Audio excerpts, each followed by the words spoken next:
La prosperidad de la que nos habla hoy la Iglesia o de la que se nos habla hoy tiene que ver con el camino ancho. Yo creo que el Evangelio tiene consecuencias económicas. Una familia que carece de recursos necesarios para cubrir sus necesidades básicas puede ver cómo el Evangelio produce un nuevo incentivo para ganar el dinero honradamente, si es que se consigue trabajo. Hoy día a veces ni se consigue trabajo, para administrar mejor los bienes. Esto se aplica al pobre y al rico. Dios quiere que administremos bien nuestros bienes. A veces en hogares cristianos que conocen muy de cerca la pobreza, cuando conocen el Evangelio, eso repercute en la manera en que abandonan la bebida, las grandes fiestas, el endeudamiento sin cálculo. Ahí hay, diríamos, prosperidad, no es el mejor término, hay cierta,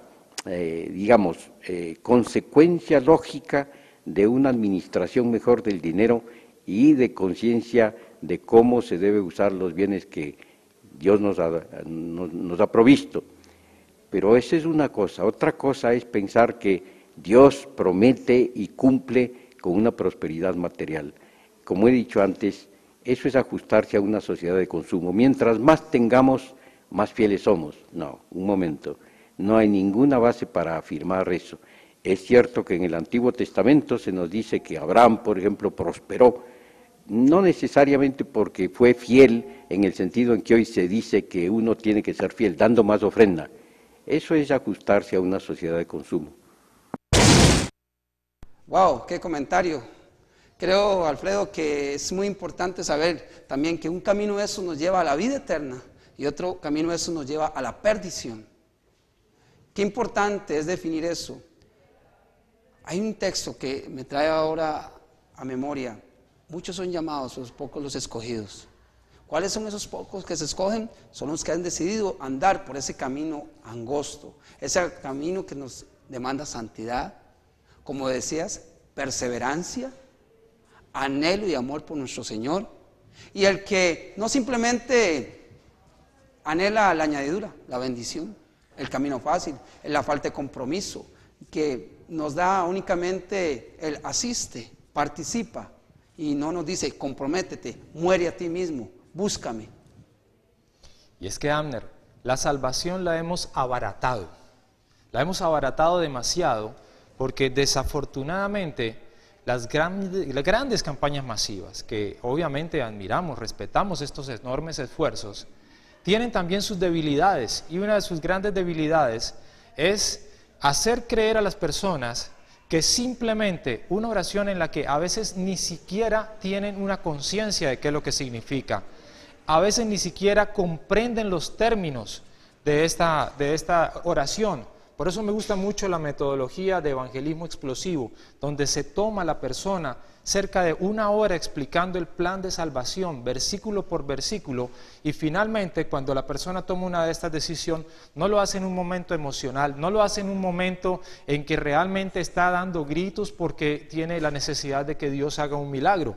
Este texto al que te referías, vamos a leerlo porque lo considero supremamente importante para que las personas empiecen a cuidar su salvación, a tener en cuenta que esto es algo que demanda un esfuerzo, demanda una atención, demanda un estado de conciencia. Dice, continuando su viaje a Jerusalén, Jesús enseñaba en los pueblos y aldeas por donde pasaba.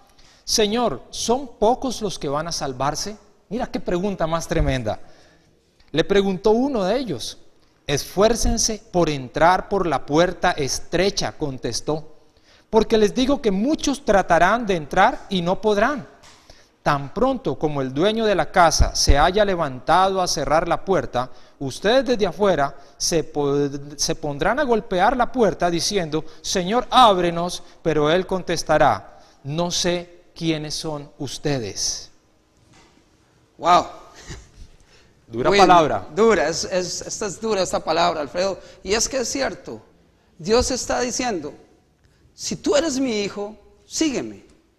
Si tú eres mi hijo, muere a tú mismo, a tus pasiones, a tus deseos. ¿Y eso qué significa? Nada más y nada menos que caminar por ese camino angosto. Ese camino que nos lleva primero a Él y luego al resto de bendiciones que podríamos obtener. A esa añadidura.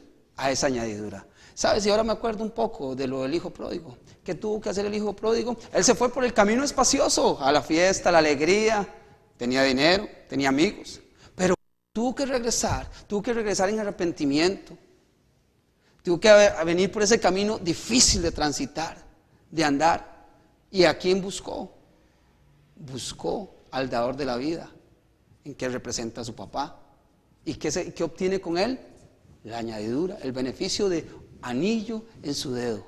Y todo lo que eso representa, Alfredo. Gracias a Dios que en ese tiempo mucho del evangelio que hoy nos predican no existía, porque el hijo pródigo se hubiera visto sin un 5 y hubiera dicho: Dios, y si no tengo que sembrar, ¿cómo me salvo? Él solo necesitaba arrepentirse, volver a casa, buscar al Señor, buscar a su Padre, y todo era lo que él esperaba, un arrepentimiento genuino. El texto que yo quisiera leer, que es 1 de Juan 2, del 15 al 16, que nos trae luz porque necesitamos apoyarnos en la palabra de Dios. 1 de Juan 2, capítulo 2, versículo 15, dice: no amen al mundo ni nada de lo que hay en él. Si alguien ama al mundo, no tiene el amor del Padre, porque nada de lo que hay en el mundo, los malos deseos del cuerpo, la codicia de los ojos y la arrogancia de la vida, proviene del Padre, sino del mundo. El mundo se acaba con sus malos deseos, pero el que hace la voluntad de Dios permanece para siempre. Wow. Creo que este texto es de suprema importancia, creo que es muy, muy definidor de la vida que debemos llevar nosotros como cristianos. Acuérdate que lo que dijo el Señor antes de partir: Señor, te pido no que los saques del mundo, sino que los guardes del mundo, que los apartes del mundo. Con lo que dice este texto es simplemente: sigue a Dios, búscale con sinceridad, abriendo tu corazón y dejando que Él sea quien guíe tus pasos. Dice un texto, uno de los salmos, que el rostro del Señor ilumine tu senda, el camino por el cual es andar, y no por otros métodos que, lo voy a ser sincero, son más fáciles, pero no te llevan por el camino verdadero. Debemos aclarar que en ningún momento nosotros estamos en contra de que el pueblo de Dios sea prosperado y reciba una provisión. Pero hay un camino, hay una ruta a seguir, y es el reino de Dios y su justicia.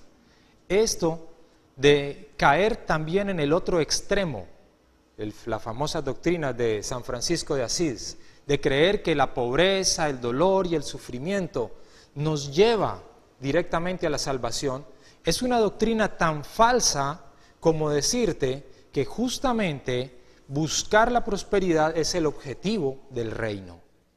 No queremos caer ni en un extremo ni en el otro. Hay un equilibrio, y ese equilibrio nos lo recuerda perfectamente Proverbios, cuando nos dice: Señor, en ese clamor no me hagas tan pobre que llegue a renegar de ti, ni me hagas tan rico que llegue a olvidarme de ti, que es lo que está sucediendo en mucho pueblo de Dios. Esta prosperidad les hace concentrarse en la riqueza, mas no en el proveedor de la riqueza. Qué interesante, donde dices ese punto de equilibrio. Y lo que dices está muy acertado. La prosperidad no es mala, pero tampoco es sinónimo de santidad. La pobreza, pues tampoco, pero tampoco es sinónimo de santidad. ¿Sabes cuál es el sinónimo de santidad? Tiene un nombre y se llama Jesús. Hay una tercera pregunta que queremos ver, que se le hizo al doctor René Padilla, que nos aclara aún más sobre este tema. Veámosla.